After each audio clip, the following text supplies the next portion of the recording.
Hello and welcome to Rooted, a podcast dedicated to topics that matter to Huntington University. I'm Bryce, and today I'll be joined by sophomore film major David Dowling, who participates in an adaptive sport known as power soccer. And so today we're going to be talking about that and how it has affected his life. David, how you doing today?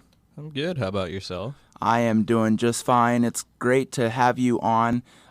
This is my first Rooted interview, so I am grateful to have you on as a friend, and it'll be great. So can you tell us a little bit about what adaptive sports is for those who may not know?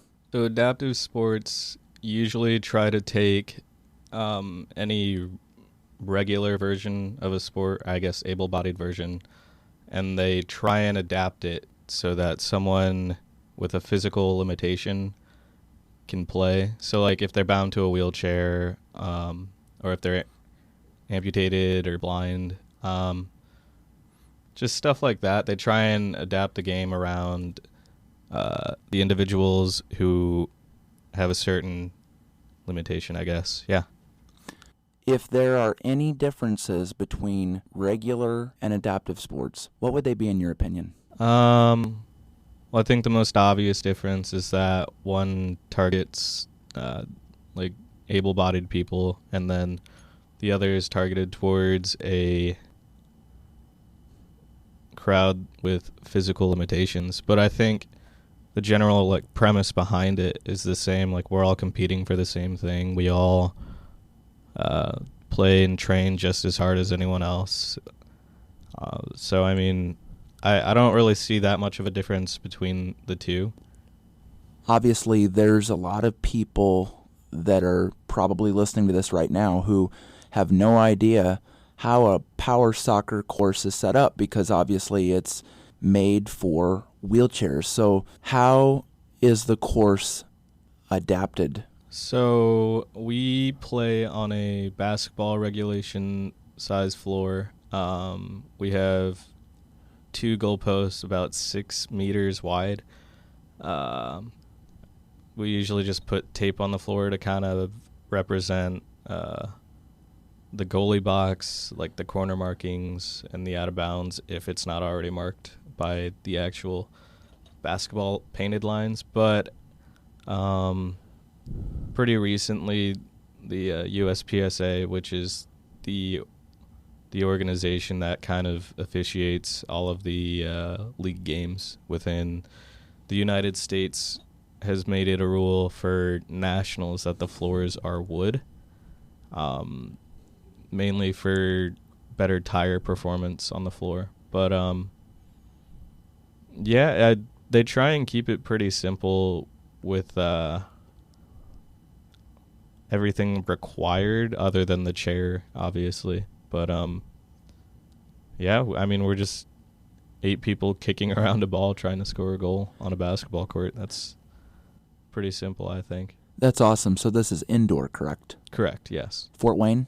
I mean, all over, really. I think like through my last 10 years of playing, I've gone from playing in Fort Wayne to Indy, branching out all the way to Chicago, St. Louis, I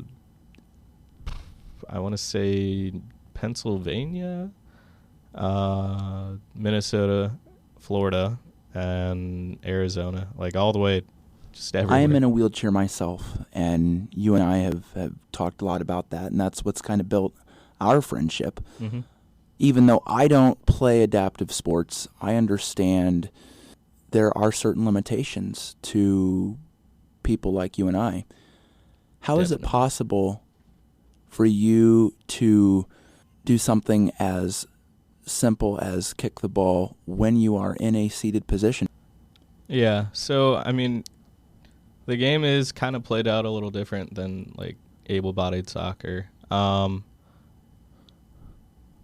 So when we're sitting in our chair and we try and kick a ball, the main way we kick it is kind of swing our chair into it, because we have our chairs are pretty low to the ground, and they have foot guards that go around our feet that are kind of squared off, so that way we don't like crush our feet or anything. How many people participate in powered soccer? It's 4-on-4, so there are 8 people on the floor at a time. Team sizes usually average around like 5 or 6 players, so you have 1 or 2 subs. But yeah, it's 4-on-4. Sorry. What is one of the things that you have really enjoyed about playing this sport? One of the things I enjoy, I guess, just being able to compete at an incredibly high level. I'm a super competitive person, and like when I was younger, I never really thought that I would be able to get that, because I would always be like on the sideline watching, because like I usually wouldn't be able to play like high contact sports or anything like that, like everyone else in my grade. But yeah, I think just competing at a high level is what I really enjoy about it. Qualified for the National Olympics for power soccer. Talk about what an honor that has been. Yeah. So for I think the past like 2-3 seasons, the coaches from the national team, which also coach like one of our rival teams, have kind of been I don't want to say nagging, but kind of like pushing me to apply for the training the selection camp, and they were kind of wondering why I didn't do it for the 2017 team, and I think at that time I was just like a little too young, like when they had the whole application process. When you apply for Team USA, they give you these drills that you have to do, and then you send them in. They kind of go off of that by your results. But once you're actually at the camp, or at the selection camp, you just play as hard as you can. The coaches will monitor you, and they watch a lot more than just like your individual talent, like on the floor. They see how you interact with people around the court, like on and off the court. It's more than just individual talent. It's more about camaraderie and like how well you blend with the other team, or like your other current teammates there. I don't think it's really hit me fully yet, even this late into the game. A lot of the veterans have been saying like there's no other feeling like it, and I like when you're on the court and listening to your national anthem playing, like right before a world championship game. I'm sure you've made a lot of friendships throughout. Oh yes. This opportunity that you've been given. Yes. Tell me how that's affected you as an individual. I think it honestly it kind of humbled me in a sense, because like when I was younger, I don't want to say I had like a lot of bitterness about my disability, but I think it kind of just opened my eyes to there are other people out there who kind of have it worse than you do, and it kind of made me realize that I just should stop complaining, because there are these people out there kind of kicking my butt in soccer, and like physically they're worse off than I am, but they're like thriving in life. But yeah, definitely I've made lifelong friendships with people all around the country, and even now like all across the world, which is kind of crazy to say that I know people from like France, England, Australia, and that's just through power soccer. Obviously, it's good to know that you're going to be pushed by your coaches, and at the end of the day, they will still respect you, and you will respect them. Talk about who all has mentored you throughout this journey in your life. So far, I have to give credit to, well, obviously my parents first, because they really pushed me to get into the sport to begin with. I would say my club coaches, like over the past 10 years I've been playing, have really sculpted me into the player I am today. Excuse me. Obviously now I have access to, well, not access, I should say, but I shouldn't say.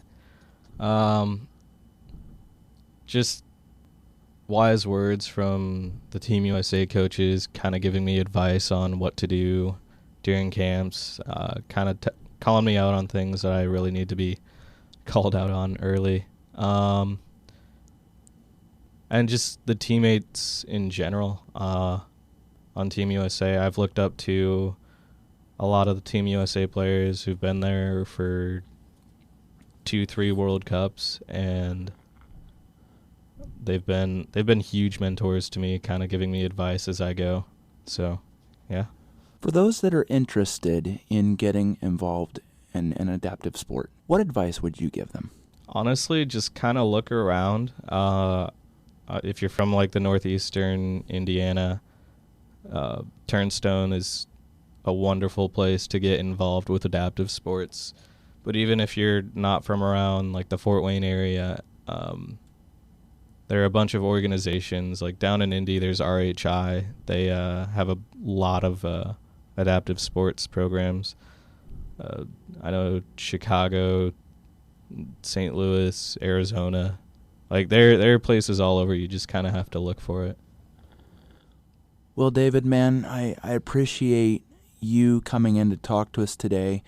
I know that power soccer is something that you're really passionate about, so I really appreciate you opening up about it and giving people kind of an inside look as to one of your hobbies and something that other people could enjoy. And I think it's really cool also that you don't let your disability stop you, because those of us that are in wheelchairs, we can do just as much as just an ordinary person. And I think that really shows with your passion about this sport.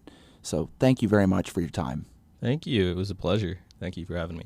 Thank you for listening to this episode of Rooted with David Dowling, sophomore film major here at Huntington University. You can follow us on Spotify or anywhere that has podcasts, or tune in to Forester Radio 105.5 WQHU for more Rooted episodes.